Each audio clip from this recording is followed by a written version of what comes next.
You all must have heard I'm a real nerd. People say I'm a fool, but they never got the news that I'm a vile one. Oh yeah, I'm a vile one. You better turn it up, better keep the channel dialed, cause you're watching VileMike and his real wild child. Oh yeah, I'm a vile one. You better turn it up, better keep the channel dialed, cause you're watching VileMike and his real wild child.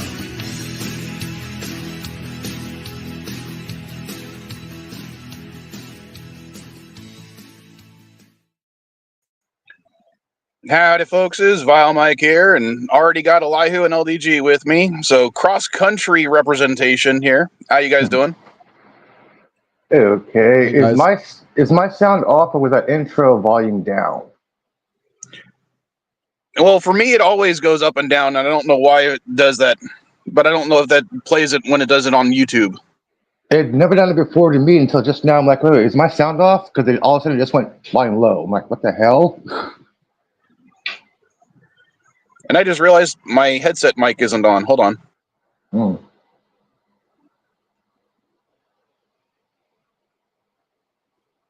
See, folks, that's what happens when you have lack of caffeine in the system. There we go.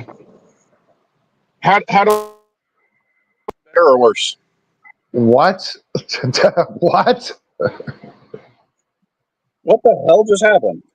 What? You sound like you're underwater. Restart your system.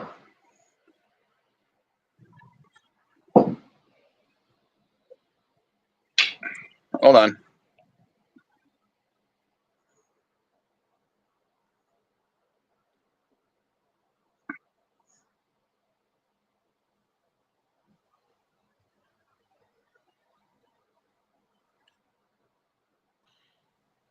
I'm hanging on. We got pure silence now. Okay. Sorry. How do I sound now?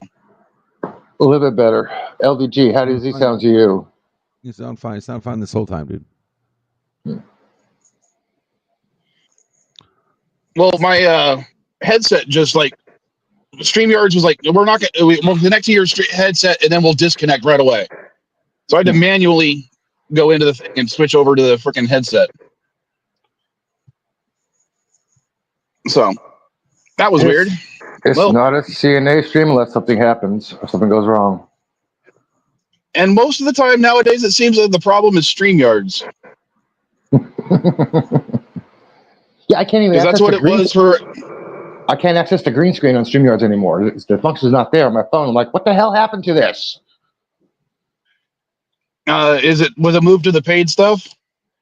It must be because on the phone I can always have the green screen. Now there's no option available. Oh, that sucks. I haven't tried on my laptop, but on my phone, there's no option for a green screen. I'm like, what the hell? Come on.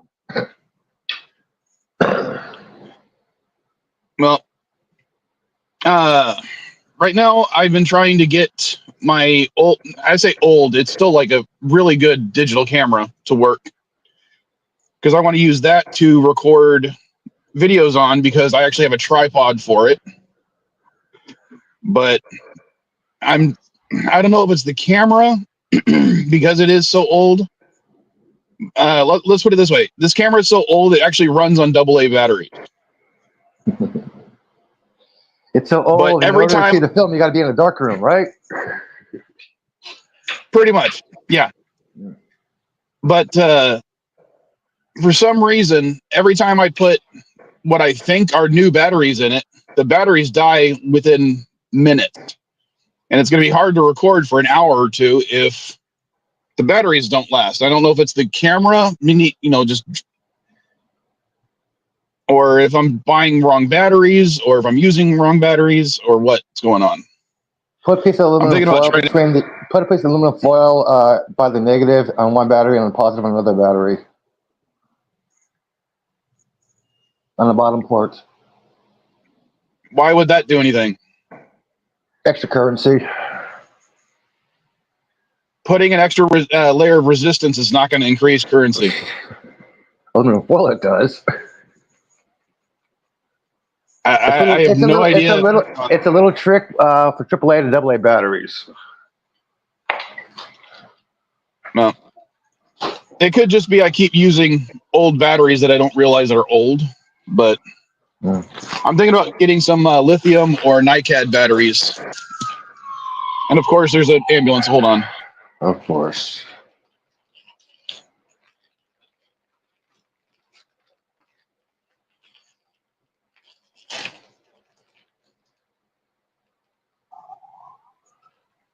All right, it should be far enough away now. Yeah, I don't bother buying a second camera. I have a camera phone, so I was like, what's the point of having an extra device?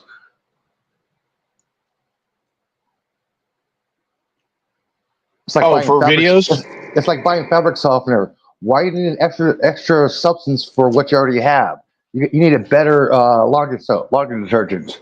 I don't need another camera. I have a camera phone. I don't need an extra device. Well, the reason I like this thing is, one, it's got a bunch of settings on there that the average phone doesn't have.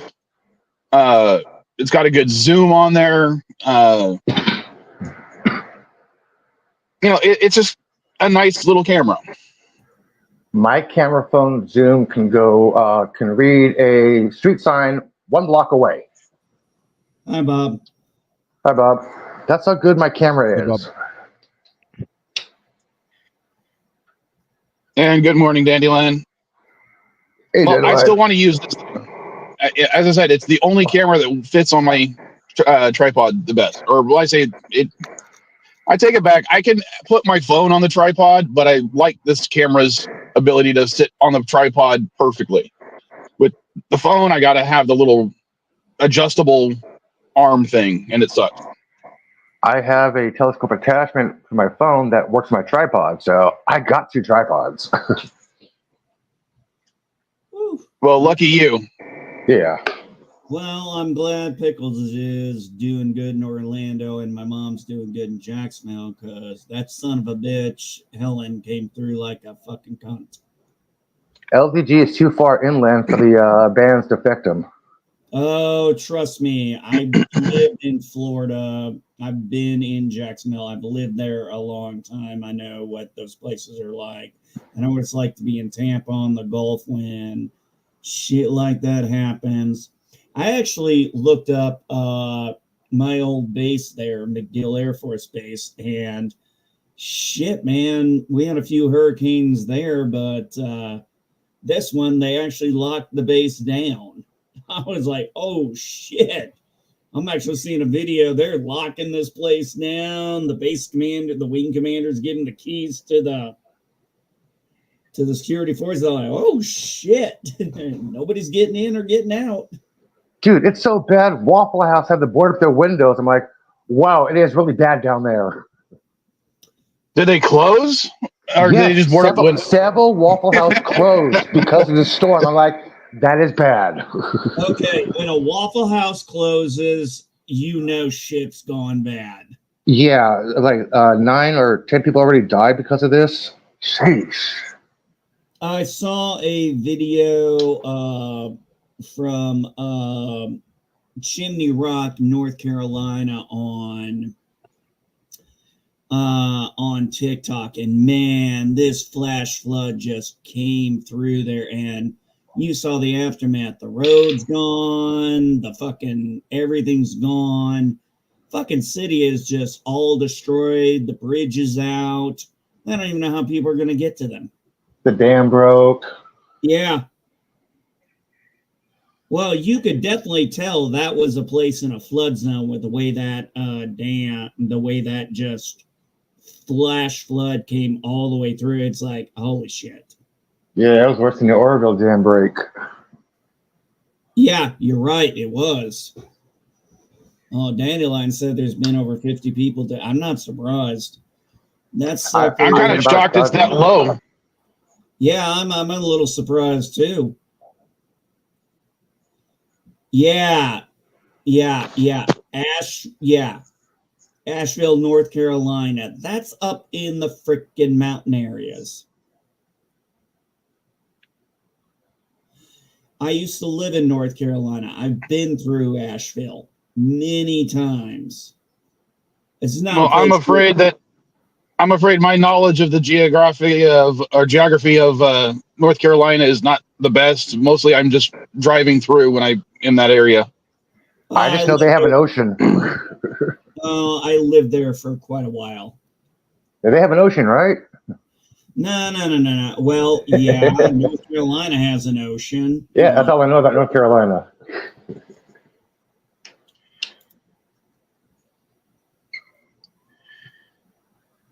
So, what else is new with you guys? Because I do want to bring something up, but I'm going to wait until a certain somebody tries to show up because I don't know if she wants me to talk about it.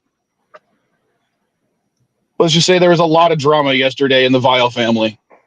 Yeah. Oh, that's not fun. On a little bit of a happy-ish note, the two younger Vile daughters went to their first high school dance last night. Homecoming fun. dance.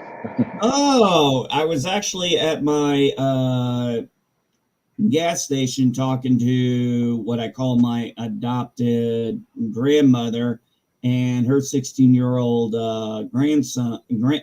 granddaughter. Her and her friends went to their homecoming last night too. Well, Daniel, part of it was just weird for me, which is, and you got to. I consider this CNA stream is almost like the VIleMike therapy hour sometimes, where I can get shit off my chest. But that's why I'm not going to talk about it yet, because if she doesn't show up, I'm not going to bring it up.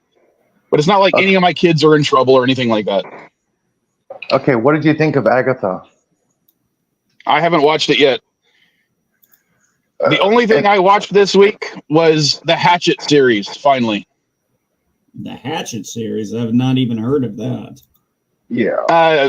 Horror movies from the last, what was it? I think the first one was 2008, and there's three sequels. Hatchet 1, Hatchet 2, Hatchet 3, and Victor Crowley. So Elihu mentioned the Penguin, and some of the sites I normally go on have been raving about it. Oh, yeah. It is absolutely awesome.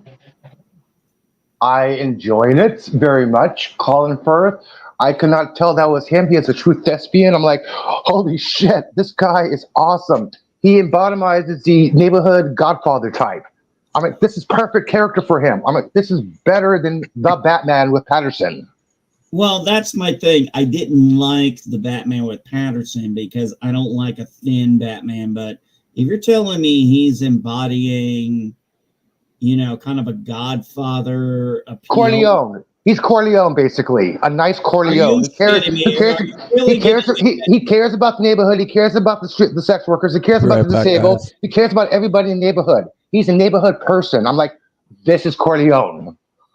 Widow, you're telling me he's Vito Corleone. This is Corleone. This is Corleone. He has a manipulative side of him, okay, Elihu. If you're going to give it that kind of praise to the best gangster movie ever made, I'm going to have to give it a shot. Well, I know I'm going to end up watching it. I just haven't had a chance to. No, people were complaining because the Penguin acknowledged trans sex workers. I'm like, he's a neighborhood person. He's like, hello, ladies, looking beautiful. Like, he's acknowledging his neighbors, his community. Hello, what the fuck is wrong with you? So he's a statesman. Yeah, he loves his people. People love him. I've always enjoyed the version of Penguin where he's a criminal contact, not necessarily, but he's also on the up and up. You know what I mean? Yeah, he's like a secondhand guy, the run around, the fixer guy, but he's manipulatively trained to be in charge. I'm like, I love this character. But he's not a fixer anymore, isn't he? He's a boss, right? He's not technically a boss. He's trying to be a boss. He's manipulating the Falcons. The way he did it, holy shit, I loved it. So he's a fixer for the Malcones, and he pulls a one over? He's playing both sides. Okay. That's why I love this. And now I'm intrigued. Hey, I love mobster movies. I mean, Casino, Goodfellas. I love them. I mean, I actually was talking with Mama Prey. I sent her something on Facebook, and I was like, when I saw what was going on in New York with all the resignations and the mayor getting indicted, and I was like, between the 5 Bs in Chicago, it was all, I know people, it was a lot more civilized when the mob was running those places. And she just laughed because, I mean, I knew people who grew up during the time of the Chicago Mafia and the New York Mafia, and it was like things were more civilized back then. No, I just think that the mob made sure that everything, as much stayed out of the news as possible. At least it was organized crime. There is something to be said for that. Hey, I've read enough Batman to respect the criminal underworld a little bit. And I've seen. Well, what's funny is any mob family or gang or anything is always about protecting their own and doing something to make sure that they're also on top.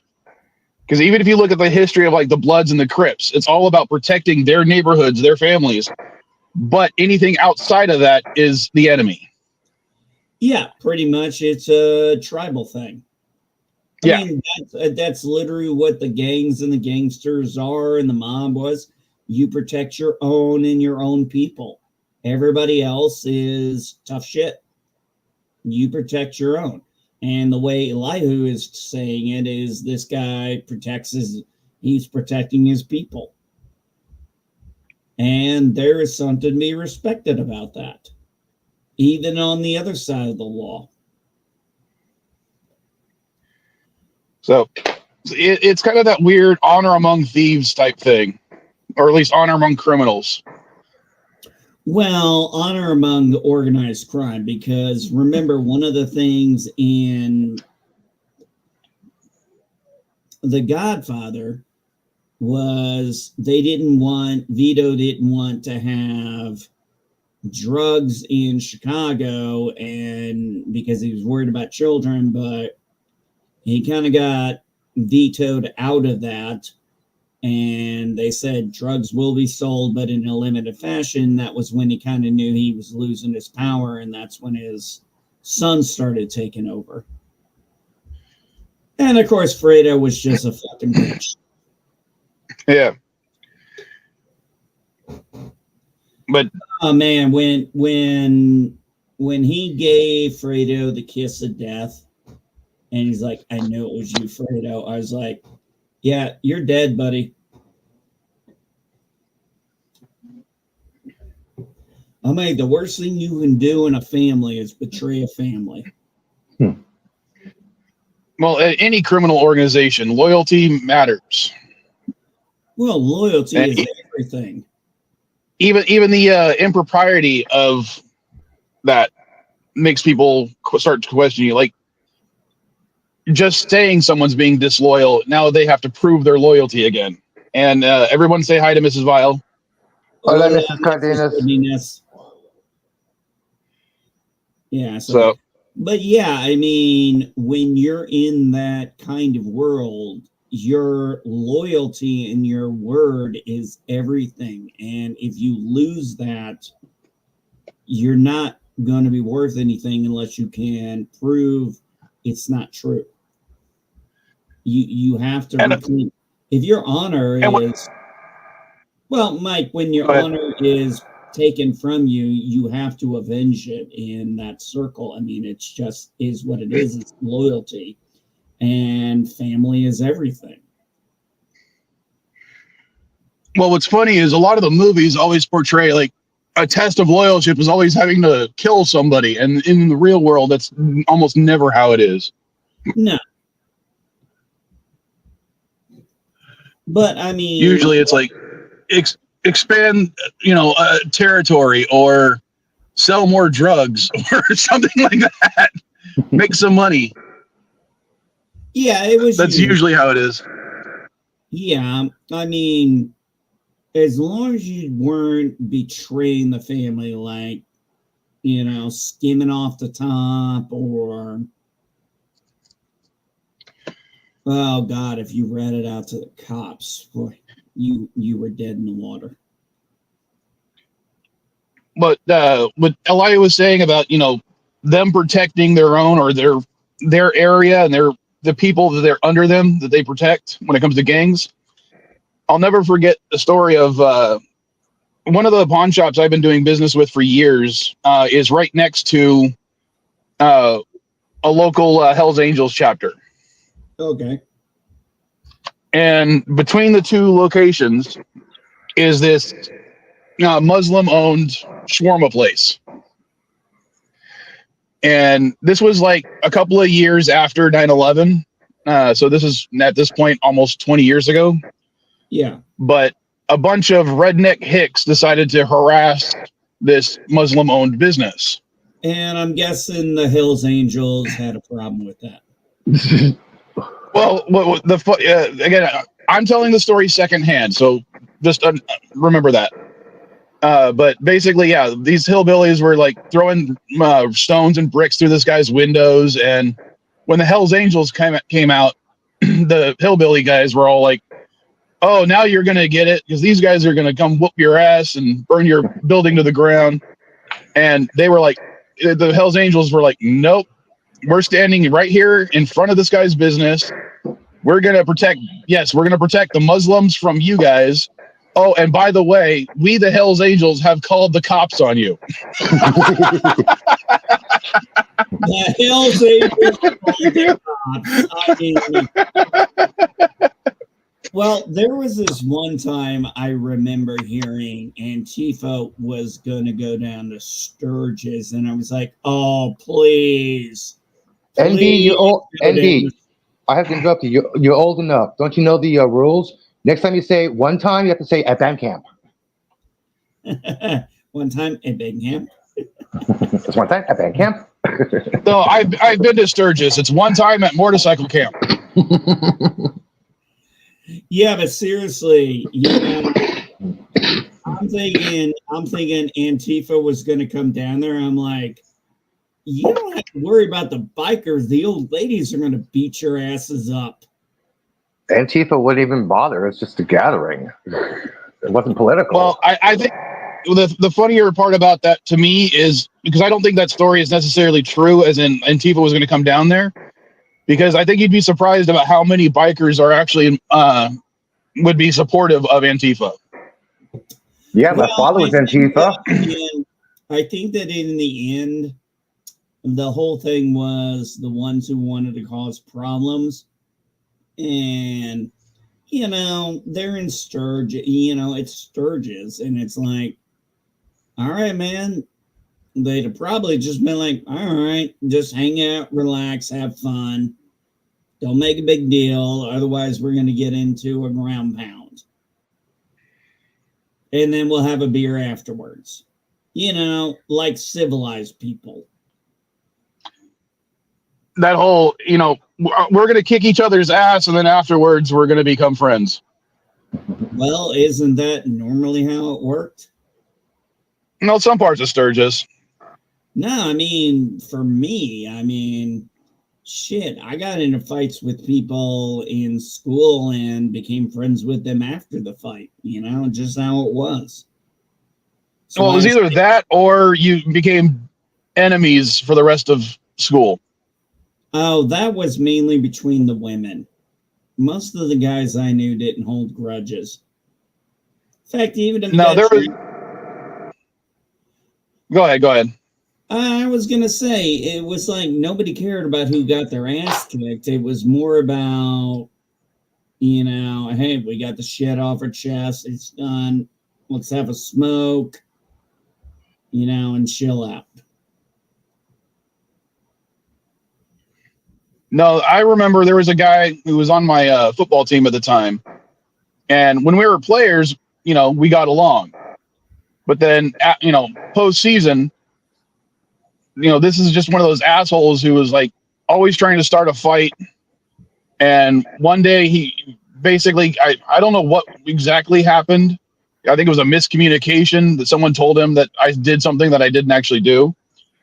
So he, walks up and he says he's going to kick my ass. And all I did was get into his face and say, okay, kick my ass. And, that caused him enough to get to back down, but it was funny as all hell to me at the time. But yeah, we never were friends after that. I had one time back in high school, me and a buddy of mine who we were trash talking with each other, like you do back in the 90s when you teenagers. This guy was a freshman. I was a junior at the time. I was 17. He was 15. And he's hearing us yelling at each other, not realizing we're just bullshitting with each other, and gets in my face. And I just unload on this fucker, and I'm like just going to town on him because I'm like, where do you get off getting in me and my friend's business? I leave gym to go to my next class. I was walking with a girl who was in my class, and he came up to me. I guess somebody egged him on or something, and he had his fists up, and I was like just looking at him, and I looked at her, and I was like, hey, go tell the teacher I'm about to get suspended. And I take my trench coat off because this was before Columbine, so we could still wear them. And I said, throw the first punch. And I kept egging him on. I'm like, you want this fight? You throw the punch. He threw 3 punches at me. I blocked them all. And then somebody yelled narc in the distance, and I turned around and he tried to sucker punch me. And that's when I hit him with my fucking right hand with my class ring. And I get arrested for assault with a deadly weapon. No, I remember one time at junior high where this little punk ass kid that I never got along with decides to punch me in the back, but he did the thing where he like extended his middle finger knuckle so that he was like trying to dig it into me while he was punching me. But because he did that, he broke his hand. He broke that actual finger. And I ended up getting suspended because of breaking his hand. And I'm literally like trying to talk to the vice principal. I'm like, you realize I didn't do anything. He broke his hand punching me. Why am I being suspended? Well, and the whole thing was... That's kind of like the NASCAR thing. He proceeded to hit my back with his fist. That's my story, and I'm sticking to it. So you broke his hand because he was punching you. So No. Well, yeah. So basically, because of him receiving an injury, I ended up getting suspended. He got suspended too, but it was like because that was just the school policy, and they have to, go by the school policy. Yeah. That if someone else is injured, they have to suspend both parties, and it's like, well, he only got injured because he hit me. Yeah, I remember when I was in 7th grade, I was sitting with my buddy TJ, Zach, and a few others. And there was this guy I had a problem with named Larry Vodenpole. And he shoved me. And I'm sitting there and I'm thinking, okay, maybe that was an accident. Well, then I get shoved again, and I tell my friends, I'm like, he shoves me again, I'm going to kick his fucking ass. Well, I get a third shove, and I'm like, I turn around, and we're doing a fake out thing where we're like psyching each other out, and somebody pushes me into him. And he tries to punch me, and I start kicking him. And I mean, I kicked him in the stomach. I kicked him in the balls. He grabbed my leg, and I actually threw him around while he was holding my leg. And then I grabbed his hair and I just started pounding on him. And then the vice principal comes in, literally lifts me off him. And it was so funny being in the principal's office, the vice principal's office, and the vice principal calling my dad. And my dad is like, he gets this call, and my dad and the principal's like, your son seems suspended for fighting. No, sir. Here, I'm gonna give you a little visualization. No, sir. He didn't start a fight. Mr. Reed, this is the policy. If they're fighting, we have to submit. But Mr. Reed, and then I hear my dad scream loud as hell. It's like, I'll be right fucking down there. And I'm just sitting there chilling. I'm like, I know I got nothing to worry about. My dad walked in and he's like, where's the fucking vice principal? And he walks into the vice principal and he goes, let me ask you something. If I'm kicking your fucking ass in the middle of the street, you gonna wait for the cops to come, or are you gonna fucking defend yourself? And dude, he turned sheet white. I couldn't believe it. And my dad came out and he was like, did you start the fight? I was like, no, Dad. He's like, did you kick his ass? I was like, yes, Dad. He's like, let's go home. I got a 3-day vacation. Oh, nice. Well, to change the subject to what Elihu posted,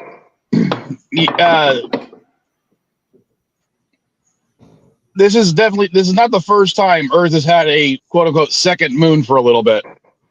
Correct. I think we've had one 2 years ago. What are we talking Yeah, about? we occasionally catch and release asteroids all the time. Yeah. But all the time, the headline is always, Earth's new moon or Earth's second moon. And it's like, yeah, it's qualifies as a moon for a few days, maybe a couple of weeks. I think the longest was a few months, but they never stick around. Yeah, this is supposed We're just not that popular. Yeah, it's supposed to leave the orbit about the end of November. Oh, come on, guys. We're the fucking Alabama of the galaxy. No, you cannot see it with your eye. You need a telescope. It's only about 36 feet wide in diameter. That's it? Yeah. It's not that big. It's qualify as a moon. No, that's only about 9 Danny DeVito, so.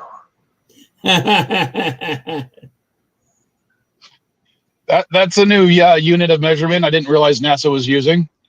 Yeah, I didn't know no more Danny DeVito measurements. No more washing machine measurements. It's all Danny DeVito sizes. Come on.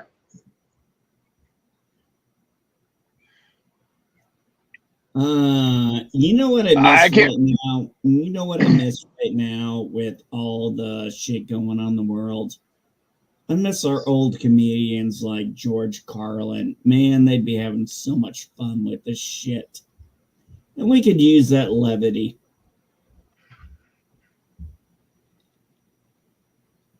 You doing all right? I don't know. Pickles, you look tired, man. Was that website really that hard yesterday in the underground? Yeah, the issue I was working on yesterday, I just solved it just now. Oh, you finally figured out the algorithm for Pornhub? Awesome. Oh, I knew that one. That was easy. I had that done in like 2002. Yeah, no, it's coming along. But yeah, that was a big glitch. Damn thing wasn't putting together properly. It was like doing something crazy. Is this the one we're talking about where you do in the mirror with the pencil?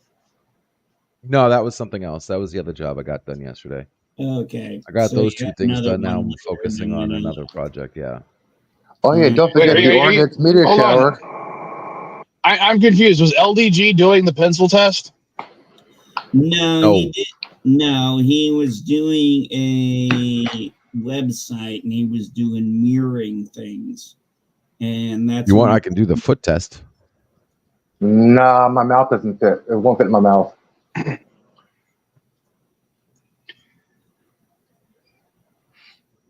just eat some pussy that'll fit in your mouth. There you go.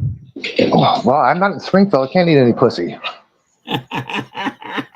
I'm keeping my mouth shut. I'm not Melmacian. Malkavian. So Malmacian. Malkavian. Malmac. He's from Melmac. Melmacian.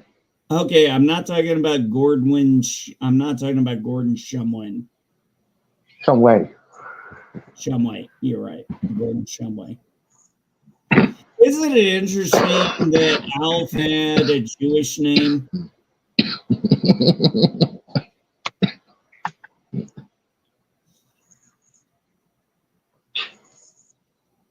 Didn't notice that. God, I don't think I definitely didn't notice it when I was a kid, but I don't think I've watched that show since the 80s. I still don't notice that somebody has a quote unquote Jewish, Russian, a Parisian last name. It's a name. I don't look at that or care about that. I'm like, I didn't care as a kid. I still don't care. No, I just thought it was funny that I realized, oh shit, he had a Jewish name. That was kind of cool. Now, one of the things that I thought was kind of funny that happened recently was a few years back, I picked up from the Poway Library a bunch of Vietnamese music program things. Okay. And the library gave them to me for free because they were just trying to get rid of them. And how you doing, Darren, by the way? Hi. Well, I sold most of them, a couple bucks at a time. Some of them actually went for like $20, $30, $40 a piece. And that was great considering I didn't buy them for anything. But I recently found one. And I was like, oh, I guess I forgot to post this one. So I took pictures, I put it online, and within 24 hours, it actually sold. But the part that made me laugh about it was the guy that bought it lived in Poway, where I originally picked them up like 5 years ago. And considering he's close enough, he could have just got it delivered to him that day because I do local delivery. And it would give me an excuse to go to Poway anyway, because that's where Caddy lives. But no, he paid the shipping and handling to have it delivered. And I just thought it was weird because I'm wondering if he was the one that donated them to the library, who then donated them to me. Because he had a Vietnamese name. So I thought it was just kind of funny how, wondering, is it the same guy? Was he the one who donated these and then he suddenly wanted it back? You never know. But yeah, I wouldn't have, only because of those things and doing research on them is how I realized certain names are, considered Vietnamese. So when Eli was saying it's just a last name, well, now I know a couple of Vietnamese last names. So I guess Agatha came up earlier. Dandelion asked me. I have no interest in the show. I just don't. I don't know anything about the characters. I don't know anything about it. LDG will not watch because Wanda sent him to the hospital. Well. Oh, here's a crazy thing. I can't even find it. It turns out Acolyte was not 180 million. It was 230 million. Agatha got like a lot of watch, like 9 million, 90 million, or 9 million. How much was it? Hang on a second, let me find it.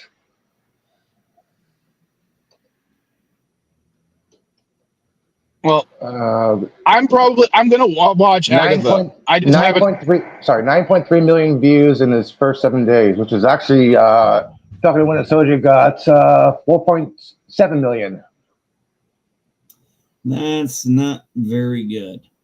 Actually, it is pretty good for a Marvel Plus TV show, for Marvel show. Yeah, but not for a worldwide thing. We used to have American TV shows. They got 20, 30 million views. So Yeah, but that was also when we had like 6 channels. Yeah, and this is America. I haven't got World yet. well, And this is Disney Plus. People don't pay for Disney Plus. yeah, they do. I do not have a Disney Plus subscription, and I still watch it. My view did not count. A lot of people do that. Okay, well, it's kind of the difference. I do have Disney Plus, but I have no interest in watching it. Oh, actually, interesting. My son went with my wife to go see Deadpool and Wolverine. He did not like it. He actually left. It turns out my son doesn't like all the sexual innuendos. It's not his thing. There wasn't that many in the movie. How old is he? He's 17. Oh, He's because when I was 17, Deadpool, the type of sexual innuendos Deadpool made in the comic books was like at least 10 an issue. Yeah, but So my He son does not make that many sexual innuendos in this movie. It's mainly meta jokes. He apparently wasn't interested in it, and he wanted to leave. So Okay. that's, dude. I can't make my son like something he doesn't want to like, and I'm not going to. So well, it's just that version. It's that version of the character. When Deadpool was on, one of the kids, more kid-oriented cartoon shows, he didn't make any of those types of jokes because that one was aimed at kids. This was specifically an R-rated Deadpool movie. Well, he's seen Deadpool 1 and 2, but this time he just wasn't into it. And I mean, as many of you guys know, he's gone through his struggles recently. In fact, we reduced his medication, and it's doing better because he's not zombified as much, which is something I know from when my ex-wife was on a certain medication, and it zombified her so bad. I told the fucking doctor that this is killing her. I said, she's losing weight. I can see her bones through her skin. I was like, you can't tell me she doesn't look sickly. You know what he wanted to do? Increase the med. And then I looked around the fucking room, and I noticed everything he had was a promotion for that med. So when we walked out, and his receptionist was like, "Are you ready to reschedule?" I said, "No, you're fired." Yeah, it kind of sucks when the pharmaceutical industry can influence doctors like that. Yeah, it's The fact that they can afford to pay the doctors in order to promote their medications. Yeah, it's almost like we need more regulation on that kind of stuff. I would not disagree with that. I mean, he was organic regulation where I'm seeing he's got a pen, a mug, pad work, and I'm noticing it's all that same medication. I'm like, okay, I'm done with you. This is when I started to wake up to what Big Pharma was like. Well, that's the thing is, Mike can give you an example about medication. Sorry, I was going to say, Mike can give you an example of medication and pills. You go to America, you pay a certain amount for this. You go to pharmaceutical in Tijuana or Mexico, it's cheaper. It's the government. People basically they want to rip off American people. Europe, you don't see drug commercials on TV. Only in America. Australia, you don't see it on TV. Only in America.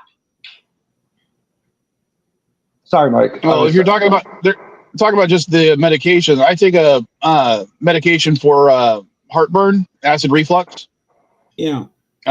Basically, the only difference between the medication that I take versus the over-the-counter version is the dosage. So instead of getting the prescription pills here in the States because they're like $50, I get the over-the-counter version and just double it up. And even then, I go down to Mexico, get 2 bottles, 3 bottles of my stuff that'll last me a couple of months, and it's like $10-15, whereas in the States, even the over-the-counter one would be like, for that same amount, would be $25-30. Oh, that's because of all of our fucking regulations. I've still honestly asked the question. No, it's the pharmaceutical industry that's charging the prices, not regulations. Look at the insulin cap that happened on the Biden. Look, it's the pharmaceutical companies. On that. No, I'm not. Trust me, as someone who's on insulin, I'm not disagreeing with you on that. Sorry, that was the best example I can pull up was the insulin pharmaceutical. Well, yeah, because we've made it a regulatory business in our country. And it sucks. I mean, Mike shouldn't have to go to Mexico to get cheaper prescriptions over the counter. I've been trying. Well, I don't have to. I don't necessarily have to, but because I'm in Mexico, I just do it there because I'm there to see Mrs. Vile. Yeah, dude, our healthcare system sucks because. Sorry. Oh yeah. I was gonna say our healthcare system sucks because a few years ago, Medi-Cal did not even cover dental and eyeglasses. I'm like, that's basic medical. Dental eyeglasses. CalFresh didn't even do that. Before Newsom, when Newsom was campaigning governor, he was advocating to include dental and vision in basic healthcare, not an additional add-on, but basic. And now it's basic. I mean, our health system sucks. Now, if you have dental, it's only certain things they will do, not all stuff you will do. CalFresh dental is a hell of a lot better. Become a Canadian. Yeah. Well, one of the things I had when I was look, I know what socialized Medicare looks like. It was called the military and the VA. I mean, when I had to have a tooth removed and it was dead, if I'd been in the military, I'd had 3 visits and a 6-month wait.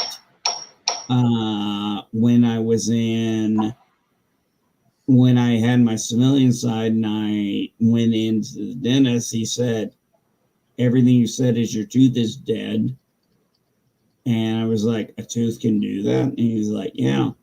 And he talked to me about a root canal, and I just said, can we just pull it out? And he's like, yeah, we can do that right now.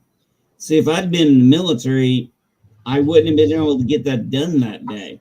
I'd have had to make another appointment. And then another appointment. Well, earlier this year, for the first time in a long time, I had to go to the hospital because a cyst on my leg got septic. And the funniest part about it was the doctor was like, I can, drain the cyst for you, but if you want to use anesthesia, we got to make another appointment that'll be in a couple of days. Yeah. So I told him, I'll handle it. I'll handle the pain. You just drain the motherfucker. I didn't really say it like that because my exact words to him were, just stick it in, doc. I had my buddy in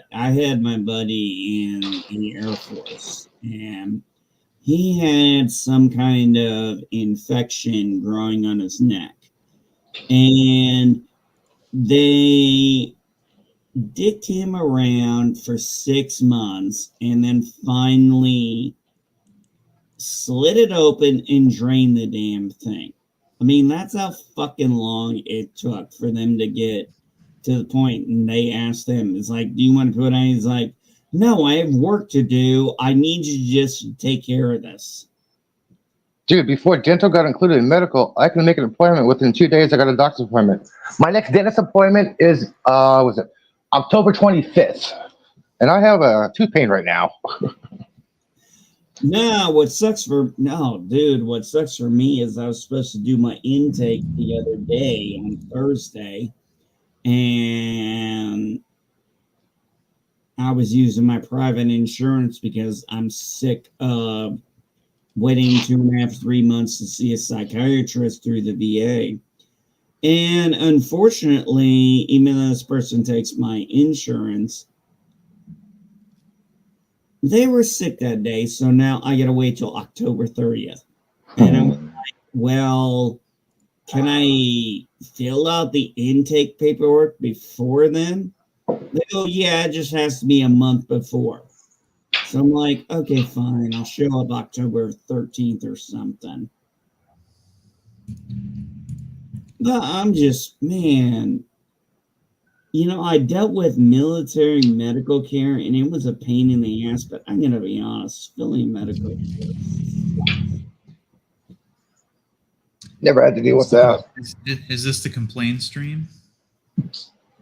Come on, man. I mean, I know you guys had good docs on your subs, but...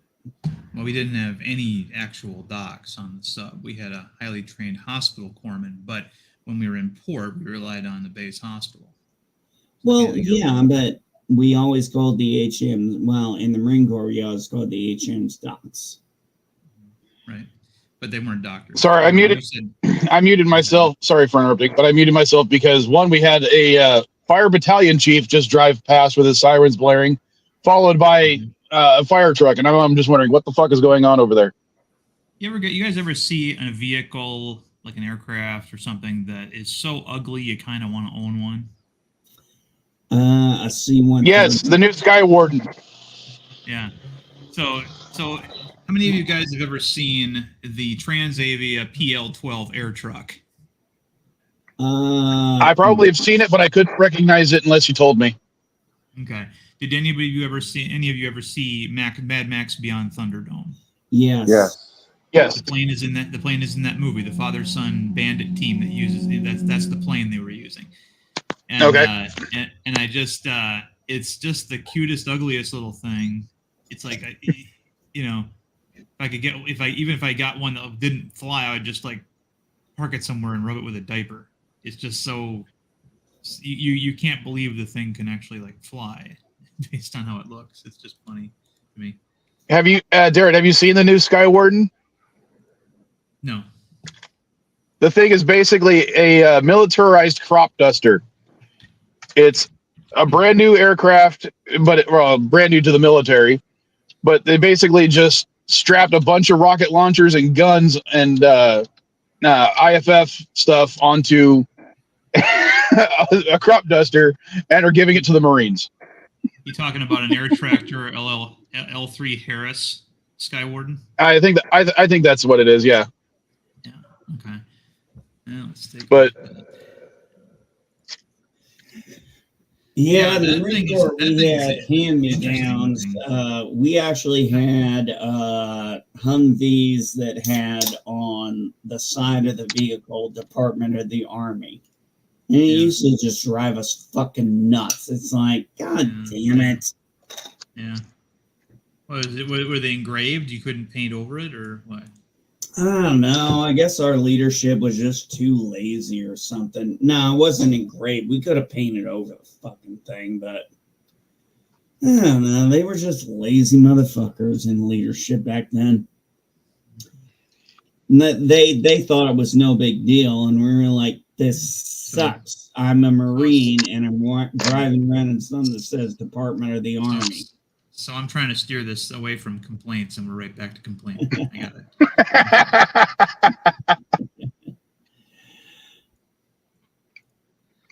You are a lost cause, Indie Geek. Oh, I'm a lost cause. Somebody's got to be a lost cause in this world. No, Elihu already has that position filled. Sorry. No, Actually, when one of the Vile kids got to go to the Miramar Air Show that's going on this weekend, and she asked me she goes to the thing, and I told her, oh yeah, I wanted to go to that, but I didn't have a chance to go this year. And she's like, well, how did you know it was going on? And I'm like, because of the F-22s that were flying over. And she goes, how do you one, how could you tell it was an F-22? And two, how does that indicate that it's the air show's going on? And I'm like, because the F-22 isn't stationed at Miramar. Well, actually, I was looking. Yeah, I was looking at the because MacDill was base I was at during the flooding and during the hurricane and everything. And of course, standard operating procedure is they move all the planes to other areas. And boy, did they move a lot of jets and planes, Darren. You know how you can tell there's not an energy crisis is because they still have air shows and Talladega nights and all that kind of stuff. If there really was an energy crisis, we wouldn't be having any of that stuff. Well, definitely not. Well, don't forget they do those for the getting their training time in. I mean, that's what they mainly do those for, get their hours in. Right. I mean, no, that's literally what they do. They get their qual times in. Well, there's different kinds of air shows, though. There's also other kinds of air shows out there that yeah. Oh God, I hated air shows because I always had to work them. We're back to complaining now. I see. Okay, gotcha. Hey, what? By the way, it's like a rubber band, Darren. Listen, the first time, shame on them. Second time, shame on you. It's like a rubber band, and all it's going to do is snapping back on you. It wouldn't be so bad. It wouldn't be so bad if you didn't complain in slow motion. He's not drinking this morning. That's why. Well, you know. Okay. Anyway, now considering my daughter, hold on, Emmy, hold on. I'm going to interrupt so I can make Darren happy a little bit to say something that she enjoyed. My daughter, 14 years old, just joined ROTC. What do you think was her favorite aircraft at the air show? No idea. Osprey? No, she liked the freaking Blue Angels Fat Albert C5. That was her favorite aircraft at the air show. I like the Fat Albert. It's a cool B, man. They do it all the time over here. Then the Blue Angels come. Then they go around the Fat Albert. I'm like, I love the show. Oh, I'll tell you what. Watching the Marine Corps silent drill platoon. Oh my God, that was just so epic that year we got to see it at Camp Lejeune. I mean, there are certain things you have to audition for to do. One is that a buddy of ours auditioned for the Commandant's Song, which is the band. He was a talented buglist. And he actually auditioned and got the role. So he left our unit as a radio operator, got his MOS changed, and he became part of the Commandant's Song.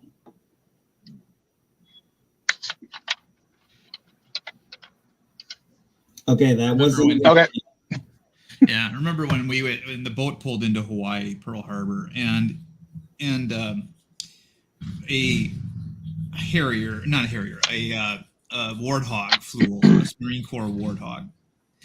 And it was, the Marine Corps variant, which has so many guns on it that, this thing flew over us, and it was probably only about as high up as maybe a 12-story building. So we got a really good look. And everybody, of course, doing the stores load, the topside stops and looks at it because we didn't, on the East Coast, the submarine base, there's no aircraft there. We don't get to look at aircraft at all. And it flew over us, and it was just such a scary thing because they have that great big, gun at the front.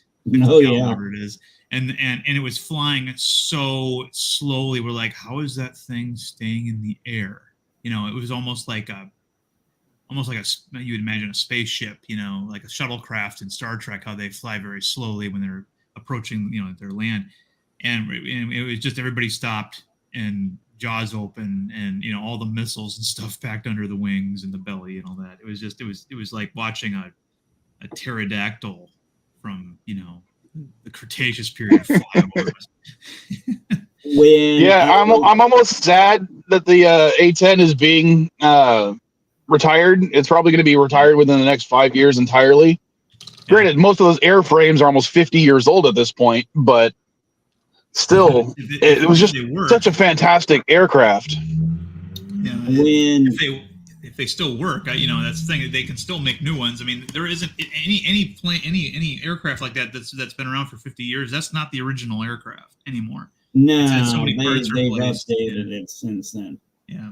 The ship of Theseus thought experiment comes into play. One of the reasons they're replacing it with the Skywarden is essentially because of one, loiter time. The Warden can loiter for like 5 to 6 hours, whereas the A10 can only loiter for about an hour and a half. Mm-hmm. And the fact that the A10 service time and requires like 20 hours of maintenance for every 1 hour in the air, whereas the Warden requires like 1 to 2 or 1 to 3 hours of maintenance for every hour in the air, plus the operational cost of the Warden. Hold on. The operational cost of the Warden for each hour of maintenance and airtime is like $5,000 to $12,000, whereas the A10 it's like $20,000 an hour to run. Right. Well, I mean, the nerds are gonna penny pinch, but the thing is, I mean, you're still replacing a jet with a piston prop airplane, so there's going to be some inherent cost savings there. But again, if the Warthog isn't meant to fly at speeds that a jet can attain, then go ahead and replace it with a plane. But otherwise, again, if it's not broke, I wouldn't say fix it. Well, as my father-in-law was a maintainer for most of his career, I mean, maintainers, their job is to try and find whatever is broken in the plane and then fix it to make sure the pilot can fly. And he has this joke. It's like, without maintainers, pilots are just guys with nice jackets and cool sunglasses. Yeah. But, Darren, I'll tell you one thing, man. Those coffins you guys lived in on those subs, I'll tell you what. Oof, I'm glad I only had to sleep in a berthing area, because every time I was on ship, I was just like, God, put me back in the field. Yeah. The anytime we had guests on board, Marines, we had a ranger group, and other places, people, they couldn't wait to get off. The funniest thing was watching them when we pulled in, the hatch opened, and they could depart. How quickly they got up the ladder. I don't blame him. No, he's right. Us Marines, we are like, get me the hell out of here. It's like, put me back in the field. Dude, why are you complaining? I mean, all you do is my ass riding Navy equipment. No, it's my ass riding Navy equipment. Why are you complaining? He's not complaining. He's making an observation of the Marines who are basically complaining. That's different. Oh, I'm like, okay. I'm like, because it's my ass riding Navy equipment. But why complain? That's what you're used to. What's funny is, I'm used to it doesn't mean I wanted to be in it. I mean, nobody wanted to. Sorry, man. When we wanted to get, Darren can tell you all about that. Nobody who joins the Marine Corps wants to serve on a ship. That's why they join the Marine Corps. And so whenever they have to go to a ship for any reason, it's considered, the worst possible state of existence for a Marine. According to my brother ended up having to serve a couple of months on I can't even remember what kind of ship it was. He doesn't talk about it to me very much because he hated it so much. But they sent him, of course, to the galley, and he talked about how nasty it was. I'm like, yeah, I know. I've seen surface ship galleys. They're atrocious by submarine standards, and but yeah, it's not where they want to be. It's not what they're trained to be. There's nothing for them to do. Their schedule is different than the rest of the ship. The ship's schedule is geared towards the crew, so any recreational facilities are always closed when they have their free time. It's just it's a terrible state of being for them. It's just a different way of life. I mean, I respect Darren for being the bubblehead he is, but I know damn well I couldn't do it because, yeah, in the Marine Corps, when I was on the two LHDs I was on, the Saipan and the Kearsarge, it was like, can we please? My unit was all like, can we get the fuck out of here in the field? Had a guy oh, sorry, go ahead. Sorry, I thought you were Well, because whereas Darren is comfortable in his coffin areas, we're comfortable in our open areas. Right. We get strangely claustrophobic when we're on ships. Yeah. The I wouldn't say that's strangely. Hold on, I just want to say I don't think that's strangely claustrophobic because one of the times I went out to Arizona where everything's flat, there's no mountains around, there's no hills around. That made me feel claustrophobic. That's strangely claustrophobic. When you're inside of a submarine, that's expected. Yeah. Being claustrophobic is expected on a submarine. I love flatland, man. Such a desert. Go ahead, Darren. The thing that gets a lot of people when we get into it is if you ever actually have to, have a little action, actual combat, ship-to-ship combat on a submarine. Like we know there's another submarine out there. Suddenly you realize that you're trapped inside this vehicle that doesn't move very fast. You could get out and run faster if this thing was on land than, there's an incoming torpedo. You can't get away from it. You have to, hope that something happens between now and then, and that's where a lot of issues like that happen. I mean, Das Boat, fairly accurate movie when Johan is the engineer, they're getting depth charged and he's going out of his mind. He tries to get out of the boat while they're submerged and they have to restrain him and then throw him back into engineering and lock the door so he can't leave. That's the kind of psychosis that can occur. So, but normal dated, go ahead. Well, like I'm saying, you're used to being in that closed-in environment, whereas, Marines, we're used to the open field environment and the open areas. So, when you're on a ship or you're on a sub and you're locked into this environment that's closed off, it is a strange feeling of just like, I'm trapped. Mm-hmm. Yeah.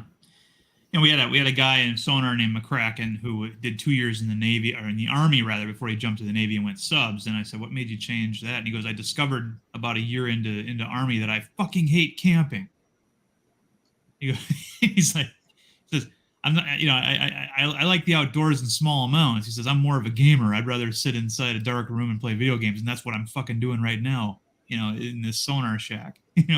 So, hey, everybody's got a preference, man. Yep. I mean, for me, that was one of the reasons when I left the Marine Corps and I joined the Air Force, and everybody's asking me like why I didn't go pararescue or something. I was like, dude, if I wanted to pound sand all day again, I'd have stayed in the Marine Corps. Right. So I didn't mind being a desk jockey and working on computers, but I mean, being on ship, I mean, it takes a special kind of person to do what you did, Darren. And I highly respect you for being a bullhead. I mean, I would have been terrified to be, it was strange enough being on the two LHDs, but to be on a sub underwater submerged, total darkness, you can't see anything. That takes a special kind of person to do that.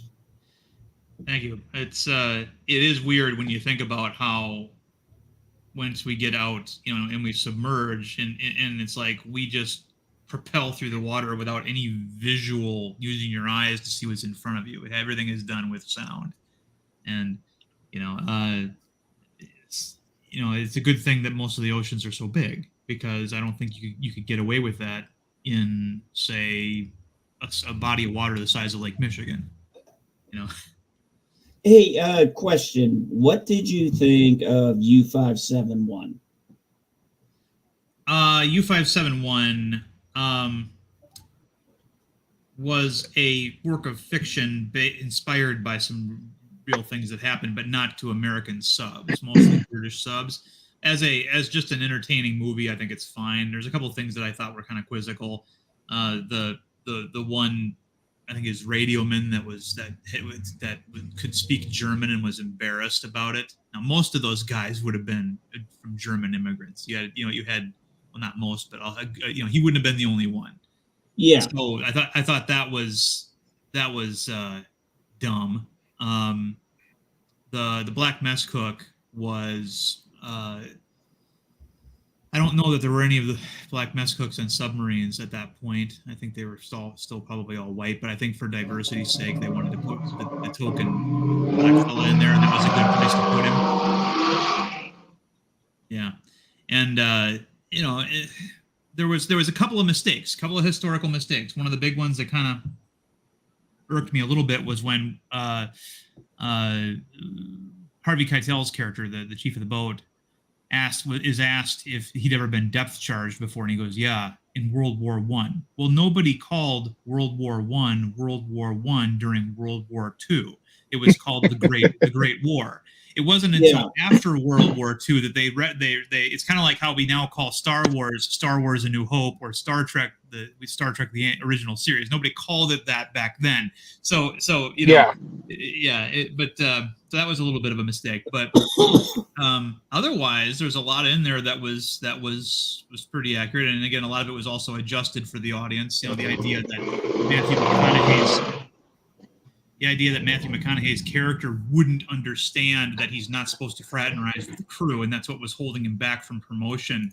No, he would have already been aware of that. Him learning that in the course of the movie and not understanding why he was passed up for promotion at the beginning of the movie, that was done for the movie's sake. So, again, you have to remember that you're not looking at historical footage. You're looking at a piece of entertainment that's trying to hit the mark, but yet still be an entertaining story told in a certain way and in a certain order. So yeah, U571. Well, that's why I'm asking you, as being a bubblehead.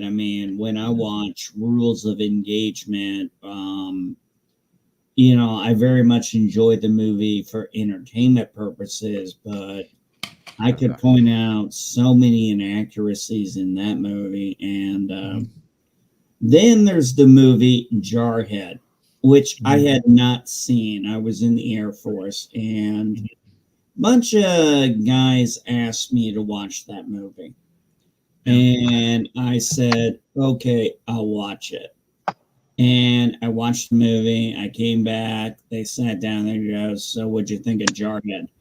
I spent over an hour ripping apart everything wrong with that movie and the Marine Corps and the scout snipers and just everything that was wrong with that movie. I was like, this is fucking bullshit.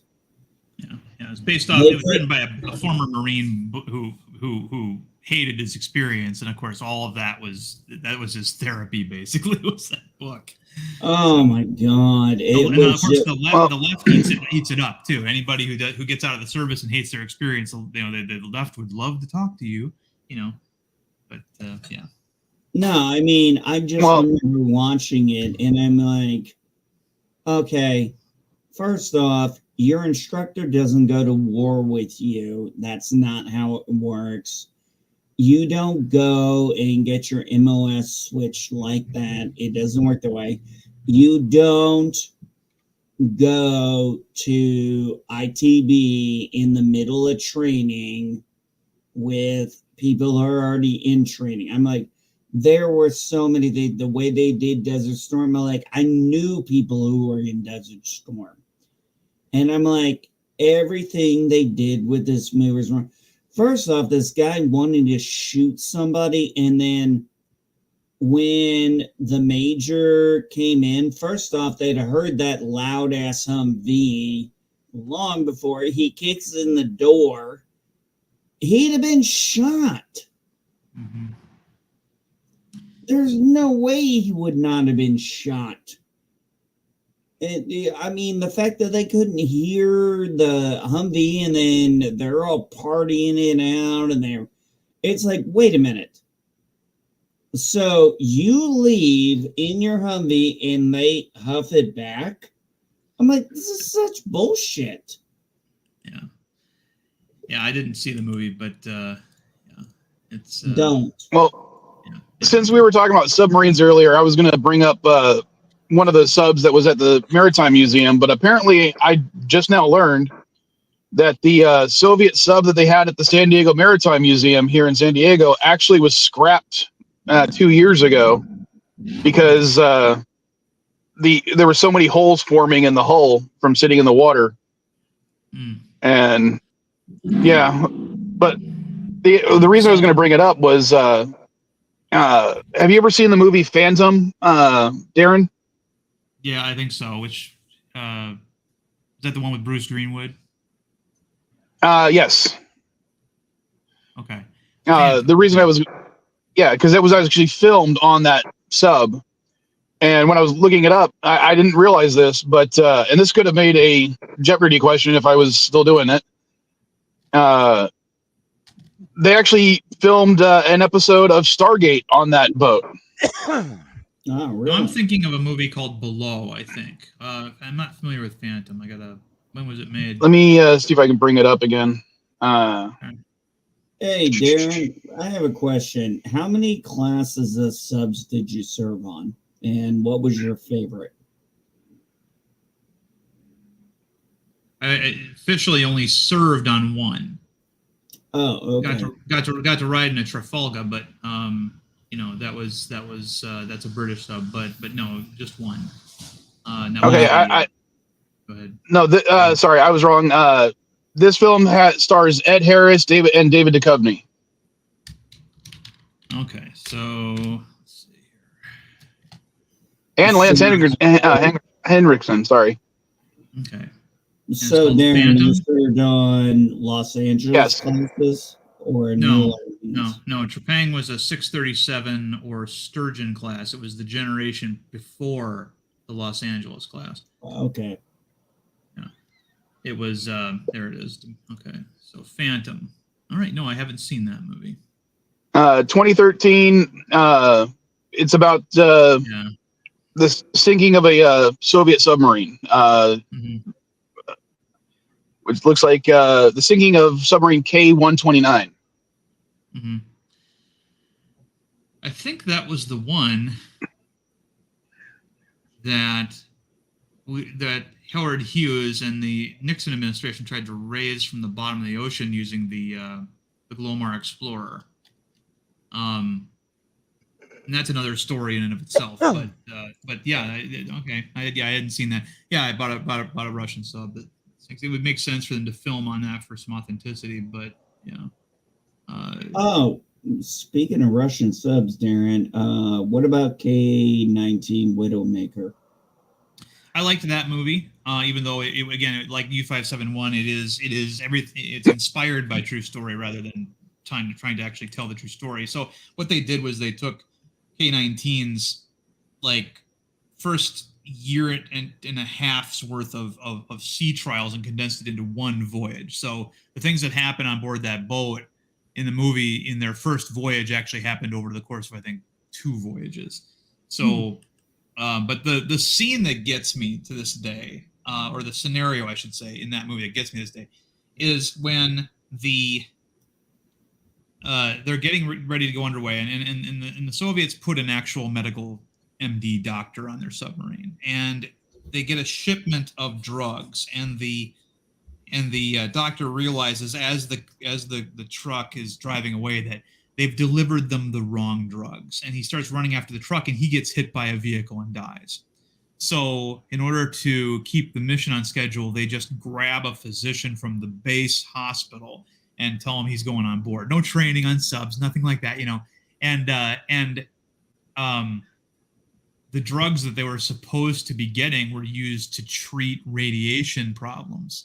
So they didn't have any drugs. They find out later that they were supposed to have radiation suits for in case they needed to repair the reactor, and they didn't. All they had were chemical spill suits.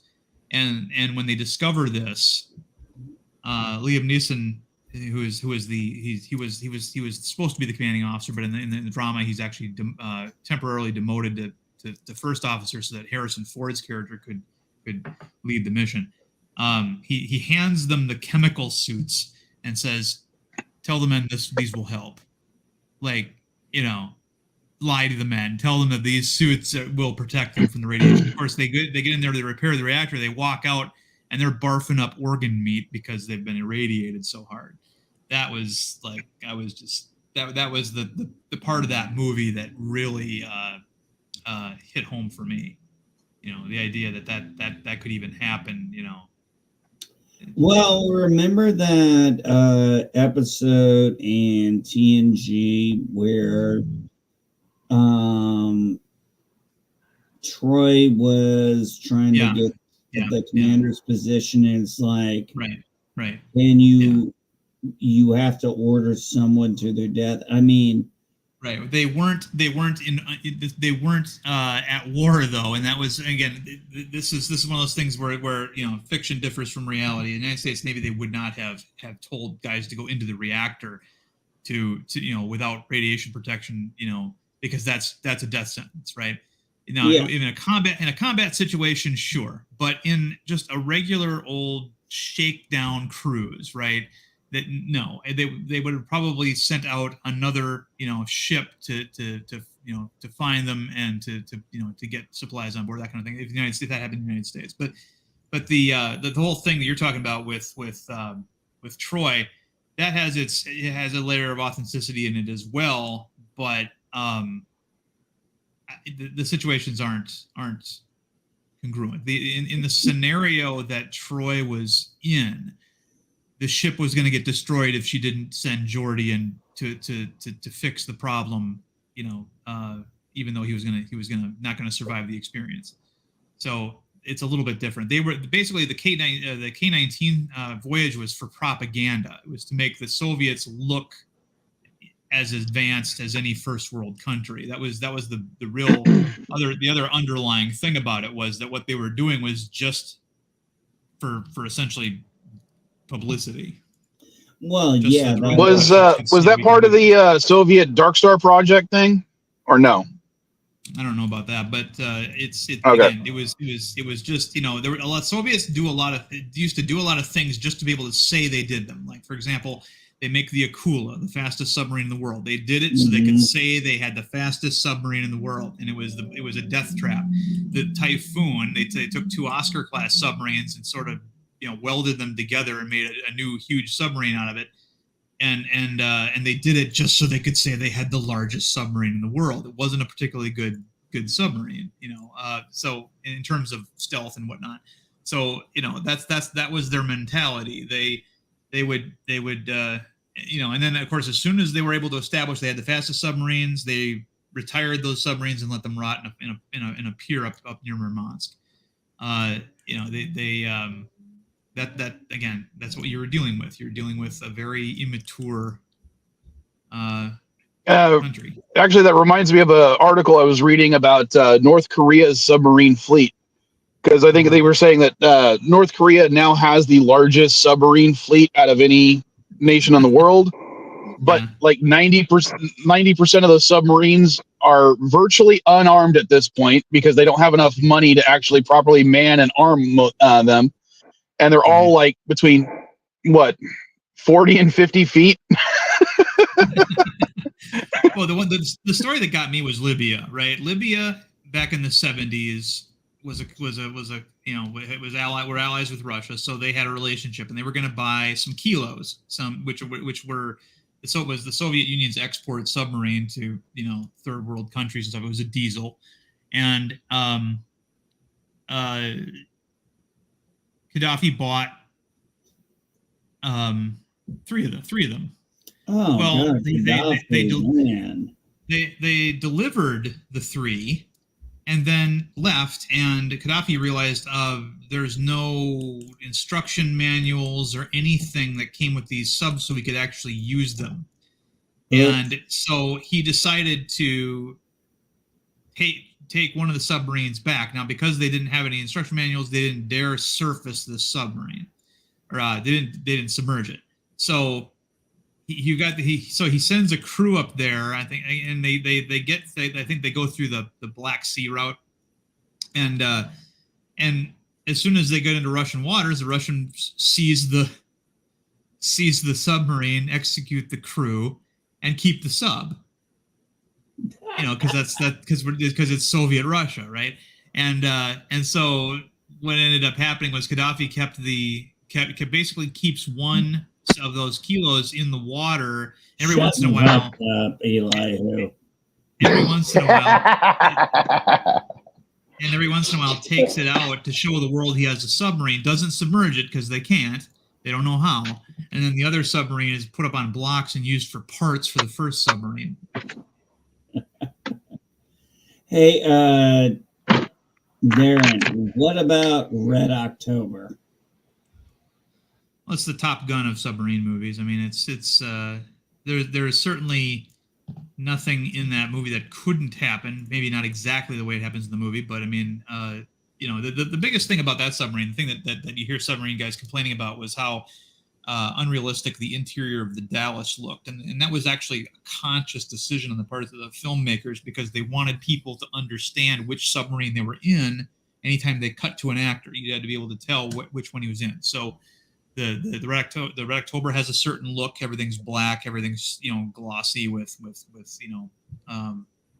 has the black high tech look. The Konovalov has probably the most accurate look to it. Everything is industrial. It looks clunky. And then you've got Dallas, which they decided to build a set based off of a submarine, but they used aircraft materials instead of Navy materials, and so everything looks like it's made out of plastic and stuff like that. So that was the idea. That was done purely for the audience's benefit, for non-submarine experienced audience to be able to know instantly, okay, we're cutting this guy, and he's on the American sub because everything's beige, so yeah, it's fine. See, guys, this is what happens when you have Marines and bubbleheads on your stream. Jawheads and squids. No, he's not a squid. He's a bubblehead. Show respect. Maybe still a squid. They can call me squid. I don't give a shit. Nah, you're a bubblehead. You're above the squid level. Dude, I've never known anybody who's in the Navy or who was in the Navy who was ever offended by the term squid. I understand that, but he's been in a submarine, so he's a bubblehead. He's still in the Navy. Surface sailors call submarine sailors squids, though. In the way I always understood it, it was submariners are squids, and everyone else on the Navy was a fish. The way I was in the Marine Corps, it was sailors were squids, submariners were bubbleheads. Yeah, it's kind of like the kids today. They think anything older than a millennial is a boomer, and it's like, no, there's this whole other generation you're forgetting about called Generation 10. Now anybody with gray hair is a boomer because they look old. Yeah. Oh God, I'm not going to show it, but I've got a whole bunch of gray in my beard right now. So do I. It was so funny too. My Air Force. I think I shared it with you guys on my group chat. Was a guy named Andy Ming and Blanky. Yes, his name was really Blanky.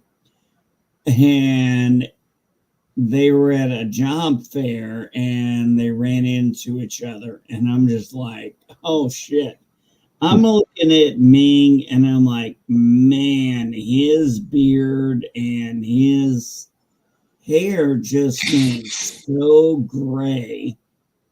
And Blanky's just got that spiked blonde hair like he's always had.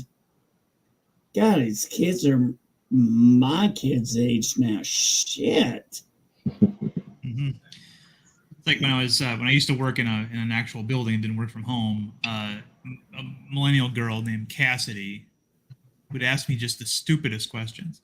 But one of the ones she goes, "Did you fight in World War II?" Or no, it was she asked, okay, she asked me first, did you fight in Vietnam? I'm like, no, my father fought in Vietnam. Oh, so you were in World War II? I'm like, no, my grandfather fought in World War II. You're going backwards. She had no idea what century, World War I and World War II were. It was it was just amazing.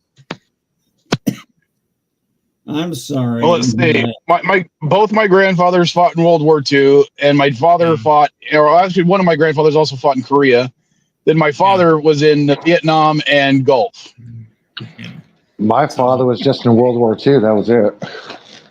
Father, not grandfather. He was born in 23. Now, I do not know really if anybody in my family fought in World War One. I know World War II, my grandfather Hildreth was drafted and he was willing to go. He got a deferment because he worked on the rail and his company gave him a deferment because he was building, the bullets and everything. His effort for the war effort was there. I asked him about it and he said, I did what I was told to do. Yeah, my grandfather on my mother's side fought in World War One. Yeah. From now on. On the German side. From now on, I'm going to talk at MB speed. And oh wow! We'll see how long this takes. Dude, I'm already have gray hair. Shut up. Are you fucking with me? No, he's not fucking with you. It's a good thing NB Geek isn't a Texan, because it would take him a very long time to say howdy. All right, Darren, yours is even more annoying. It's partner. And Darren, this is the CNA stream. We say howdy, folkses, not partner. Yeah, everyone here is just a fellow weirdo. People watching like, what the hell is my sound? MB Geek reminds me of Elmer Fudd when he was high on ether. Remember that cartoon? He's like, hey, oh God, rabbit.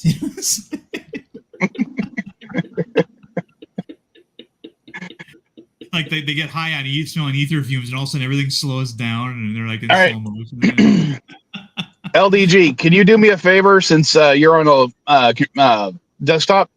See if you can find that clip of Elmer Fudd and upload it to one of the brand tab, and maybe I'll use it next time Envy's doing that. Gotcha. I can do it later if you do it, but right now I'm on the phone, not on the laptop, because I was stupid and I failed to charge my laptop this weekend. Yeah, at least you admitted being stupid this time. Well, it was more of so much shit happening yesterday, I forgot to plug it in. So I talk fast, people get mad. I talk slow, people get mad. What do you guys want from me, for fuck's Talk sake? in monotone. I can't talk in monotone. Did you get your pastry yet? No. Why not? NB, one of the things I did, to change the subject, one of the things I did do this week is I finished watching Dexter New Blood. Oh, and did you like it? Yeah, New Blood pissed me off. That ending pissed me off. Really? Oh yeah, his son should not have been the one to do it. It should have been his the girlfriend. No, I totally felt it should have been the son, but I can understand where you're going there. But I thought that was a satisfying ending. I did not. I was like, no, because all he's gonna do is end up screwing his kid up even more, and that's the one thing he was trying not to do.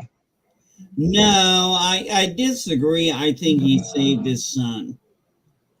No, Because I don't think so.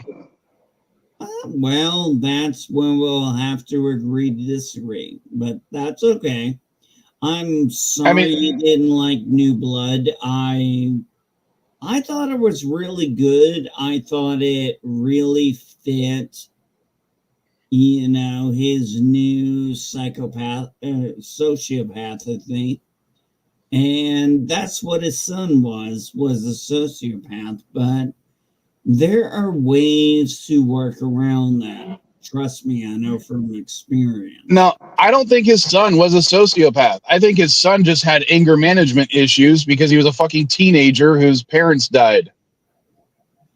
Well, like it was him born in blood. And when your dad's a serial killer, you kind of, he was a little. Well, he definitely had some mental issues. I mean, one, his birth mother was killed by a serial killer. His father was a serial killer. His stepmom was a serial killer.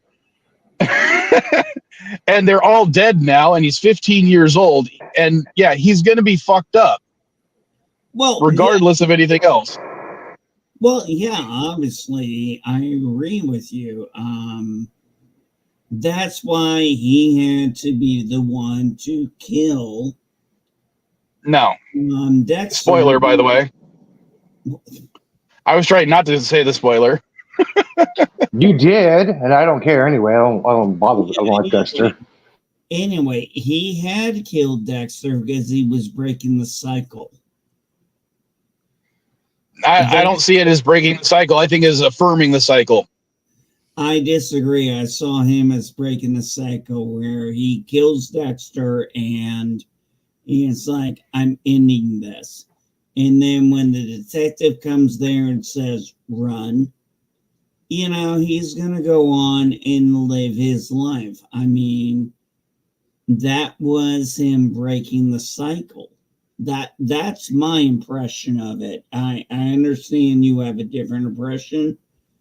But the reason I have that different impression is because when they were talking about moving to Los Angeles so they could do that kind of stuff, what does he do at the end of the to explain a little bit, Dexter and his son were going to move to Los Angeles so they could start killing people, because in Dexter's son mind, they were basically like superheroes killing people who were killing other people.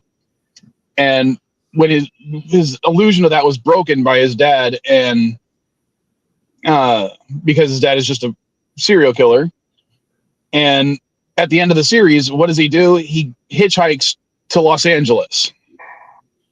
Yeah, but he ends the cycle. But that's the thing. If he was ending the cycle, he would have gone anywhere but Los Angeles. I disagree. I didn't see it that way. No, that was my impression of it. It was Dexter's parting gift to his son was to close the loop and continue the cycle.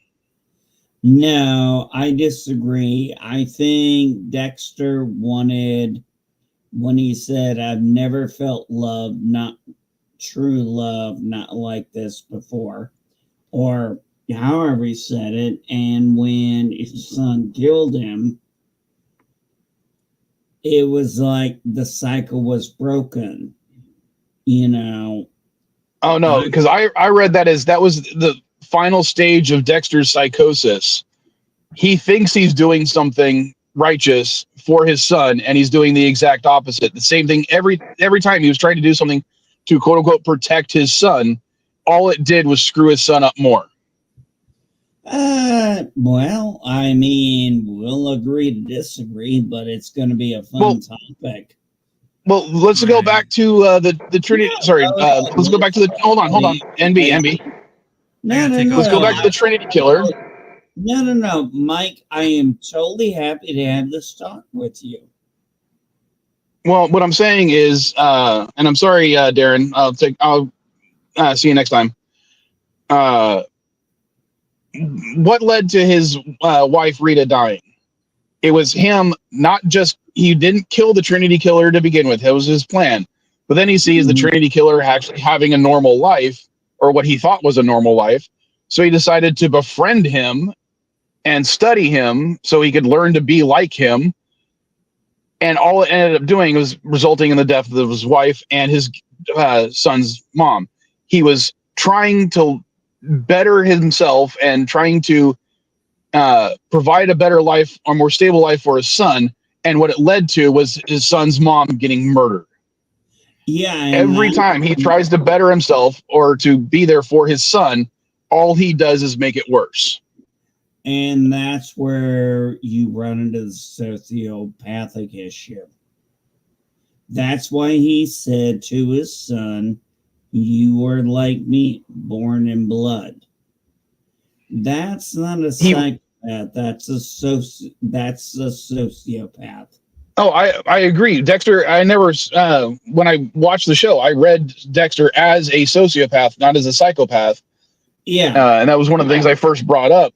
But his son was not a sociopath. His son was not a psychopath. His son was just had a lot of emotional damage, mostly brought about by the actions of his father. Yeah, and I mean, yeah, exactly. So he was trying to convince his son that he was the same sociopath as he was, and his son rejected it, and his son had to break the cycle, and the cycle was he had to kill his father, which. But as I said, I don't think that's what it's gonna end up being, because now his son is not just witnessed his dad murder somebody, not just witnessed his mom getting murdered. Now he's actually murdered someone himself, and he's gonna go to Los Angeles to go murder more people, not because he's a psychopath or a sociopath. It's because he's doing it to actually like fulfill the code and start killing and kill people who escape the system, just like Dexter was supposed to. But Dexter kept failing that at various times. You know, I disagree with that. I think that when he killed Dexter, he was breaking the cycle, and he went to Los Angeles to break the cycle and just, live a normal life. I mean, yeah, he thought his father was maybe a hero at the point, and you're correct. He was not the sociopathic type like Dexter was, or even a sociopath like me. Yeah, he needed anger management and a lot of help, but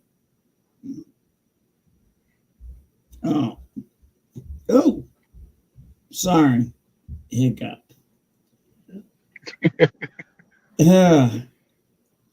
I just think he was realizing what his father was, and he wanted to change. And I respect that you disagree with that.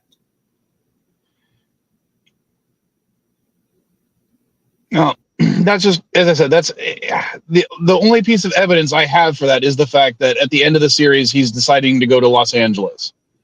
If he had gone anywhere else, I could kind of agree with you. I think, but that's I added to the fact that after he killed him and Dexter, and he went to Los Angeles, he's like, I'm breaking the cycle. And I mean, this is something I've tried to do in my family, because I've been in a very abusive lifestyle, and I make no bones about the fact that I am a bit of a sociopath. But I don't want my kids. A bit? What you say, motherfucker? Okay, NB, let me put it this way. Let's say instead of being killing people, it was an addiction to Disney.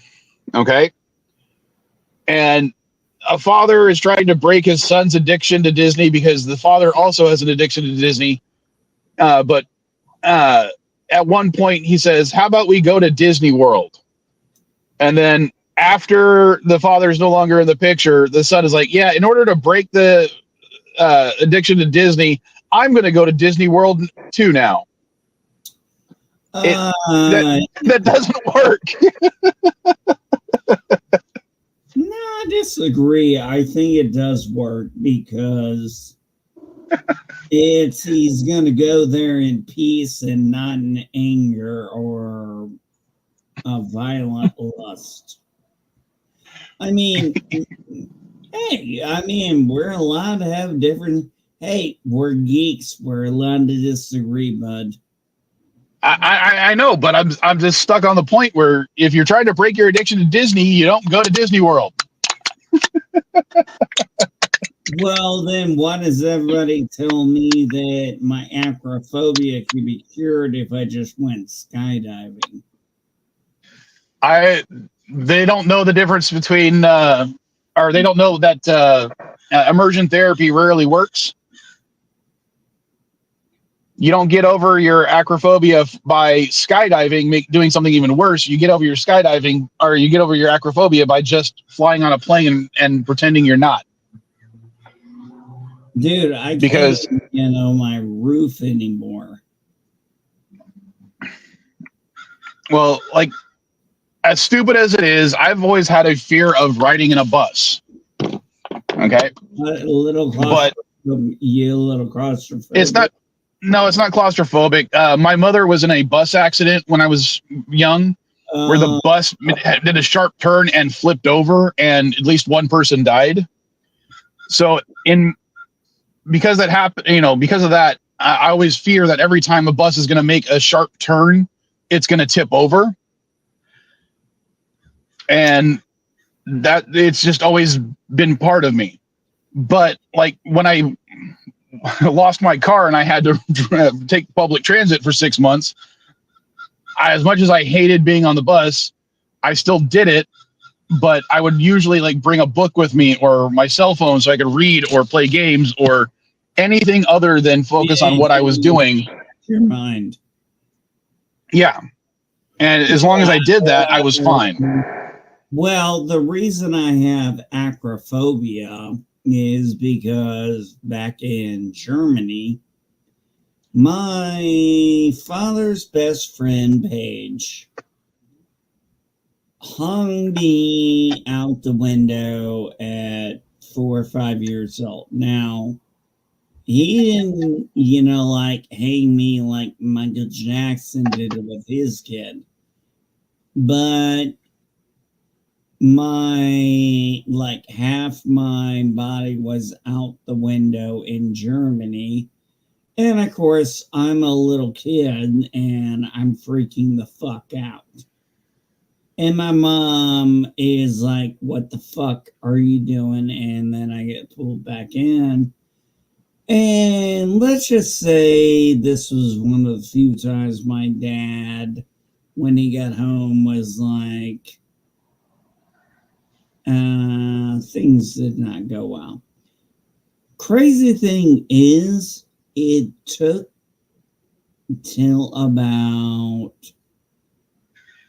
2009. No, wait, not 9. It took to about 2003 when I realized I had acrophobia, because it just came up after that. After I joined the Marine Corps in '99, I was terrified of heights. I was like, what the fuck? And then I finally linked it to that.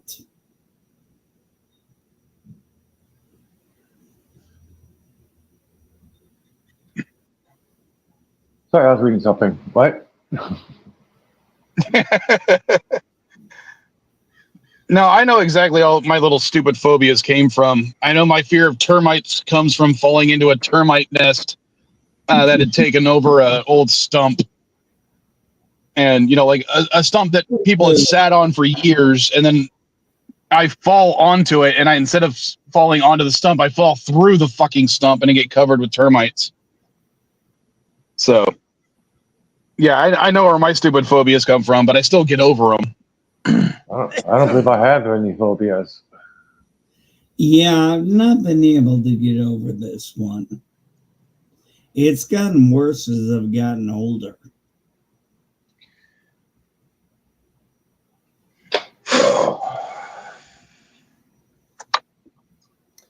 It's okay. It is what it is.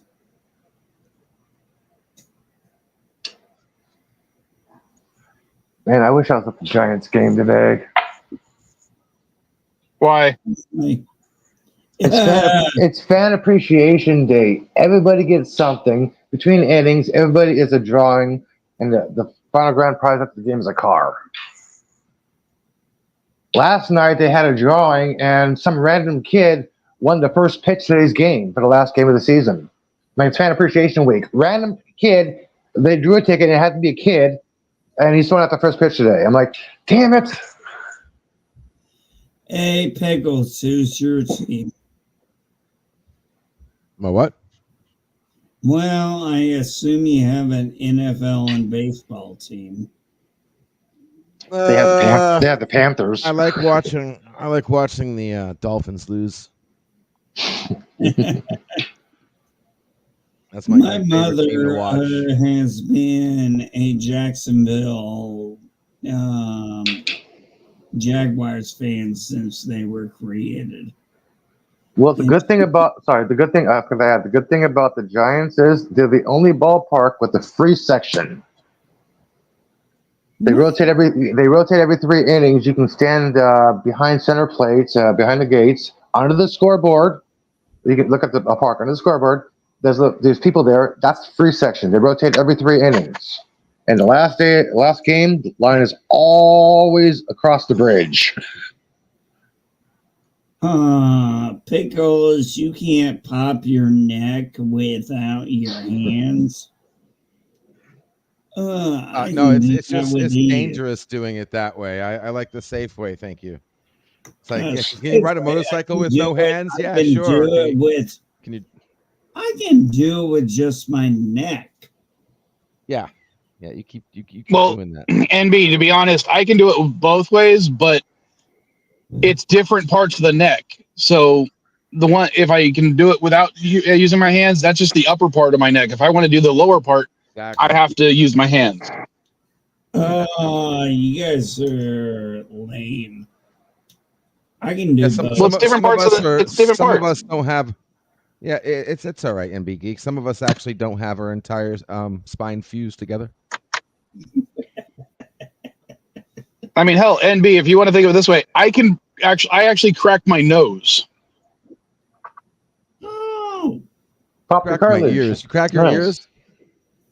No, I can't crack my ears, but the cartilage between the nose and the your nose. You pop cartilage. What do you do? No, it's the tendon. I've had my nose broken so many times. So yes, I can break my nose, or I can crack my nose. And it's not the cartilage that's cracking; it's the air bubble that forms between the cartilage and the part where the cartilage meets the skull. Yeah, nitrogen bubbles. Hey, at least I thought that was in the cartilage. No, not the cartilage. I thought that was in the tendon. No, the tendon connects to the bone. No, when you crack something, it's the air bubble either between bones or between cartilage and bone. Yeah, it's been proven, scientifically proven by this one doctor who cracked his knuckles at one hand for 20 years, and he found out there's no difference, no arthritis, no muscle pain, and he found out the bubbles. Well, to be honest, Elihu, that is a sample size of 1. Yeah, I know. It's not really that great. I mean, I studied at 0.2, but it's not necessarily a good. You don't want bubbles in your blood. What the fuck? It's not in your blood. Well, it's not. Hey! What the fuck is this? Is this a coin slot in LGG's? I'm into drinking finally. The what? LDG's what? Soapbox. Is that a coin slot or is that a soapbox?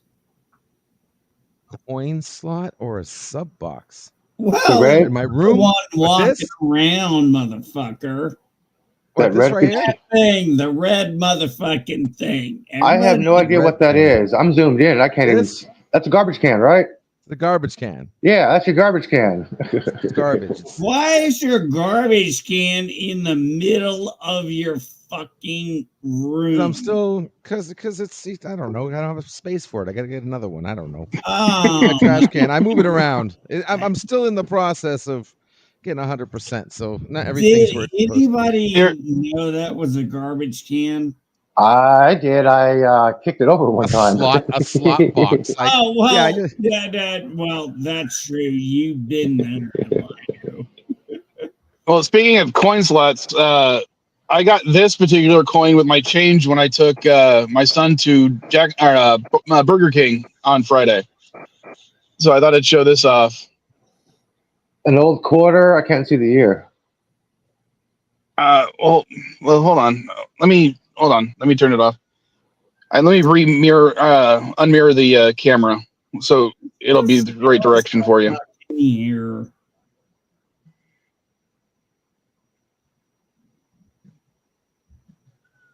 There we go.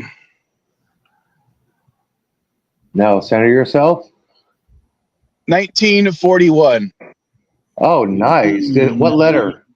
What is it? A D? No letter. Oh, nice, dude. No letter. Wait a minute, Eli. What are the 2 or 3? Isn't it only 2 or 3 places that do the coin money? San Francisco, Pennsylvania, Denver, New York, Philadelphia, Denver, and Sacramento. Yeah. Let's see. That quarter is roughly about $10, $10 to $40, but has sold at auction for 300. But has sold at auction for 300 in mint condition.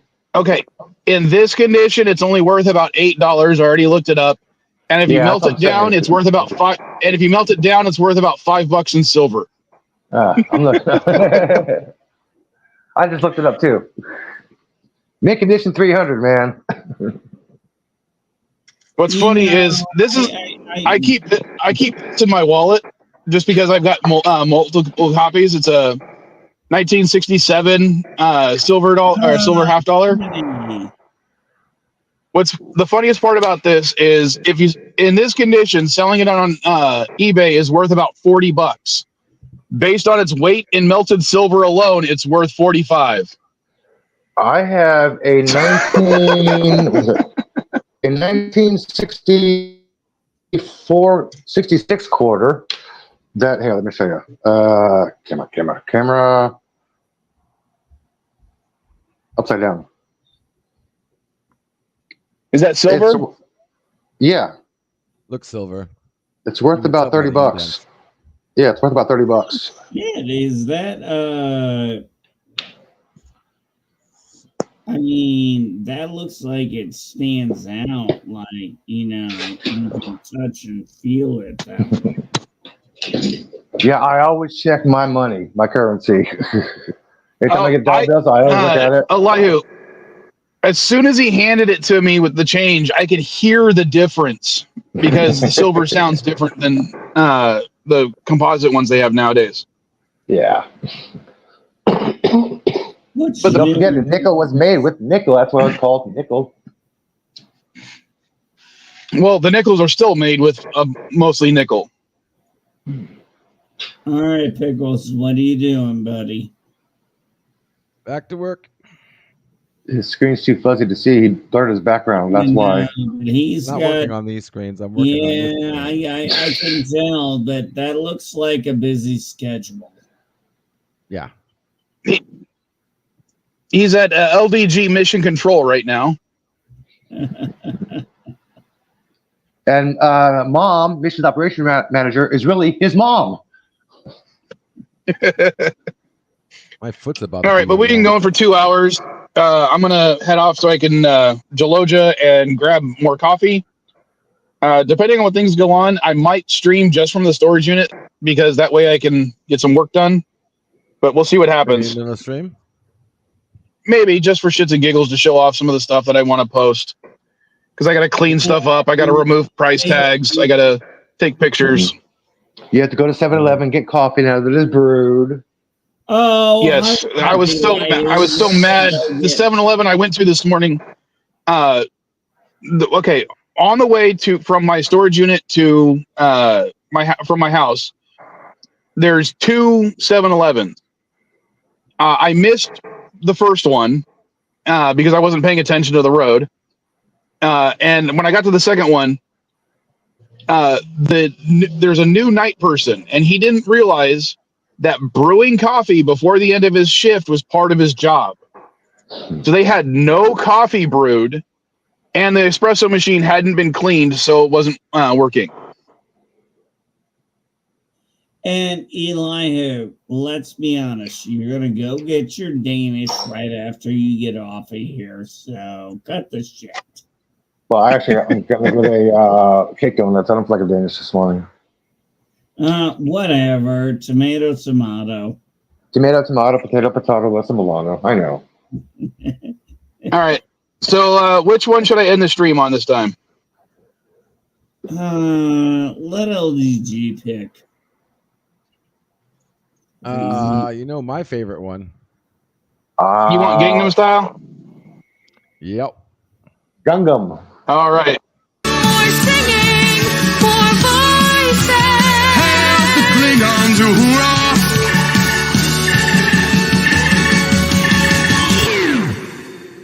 Open Klingon style. Klingon style. Open Klingon style. Klingon style. Open Klingon style. Sexy Klingon style. Open Klingon style. Sexy Klingon style.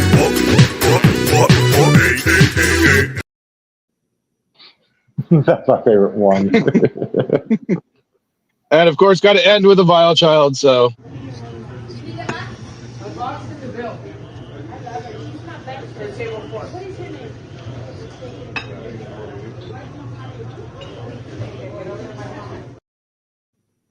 That's style, not child. Well, she is a vile child. She's just vile style. Oh, okay. All 4 of them are vile children. All right. I'll catch you guys later.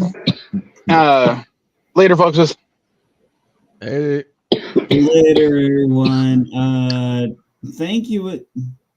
You know, Later, weirdos.